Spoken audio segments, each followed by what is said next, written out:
কাঠের লাঙল আর গরু এক সময় বাংলাদেশের হাল চাষের প্রধান হাতিয়ার ছিল এগুলো, এখন আর তেমন দেখা যায় না।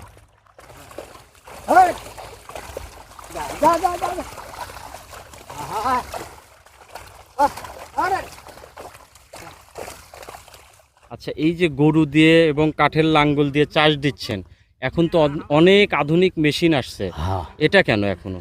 এটা আমার আছে মানে নিজের সম্পত্তি চাষা লাগে, এই বিধায় এটা রাখছি। কাঠের লাঙ্গল এবং মেশিন যেটা আমরা লাঙ্গল, মেশিনের লাঙ্গল যেটা বলি, গ্রামের মানুষ বলে, তার থেকে এটাতে কি পার্থক্য কি? পার্থক্য এখানে গরুর হাল বলে আনতো উৎপাদন ভালো হয়। মানে ট্রাক্টর দিয়ে হাল বওয়ার চেয়ে গরু দিয়ে কাঠের লাঙ্গল দিয়ে হাল বলে ফসলের উৎপাদন ভালো হয়, ভালো হয়। কিন্তু সময় তো অনেক বেশি লাগে। লাগলে হবে কি, এর অনেক উন্নতি হয়।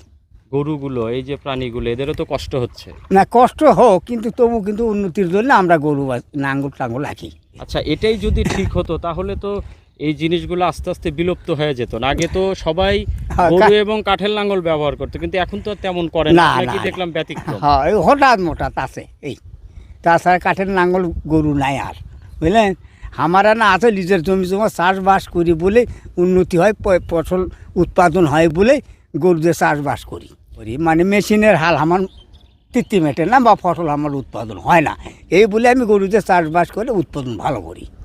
আসলে এটা কতটুকু যুক্তিযোগ্যতা আমার জানা নেই। যারা কৃষি নিয়ে গবেষণা করেন বা কৃষি কাজ করেন তারাই হয়তো ভালো বুঝবেন কাঠের লাঙ্গল এবং আধুনিক কলের লাঙ্গলের ভিতরে কি পার্থক্য।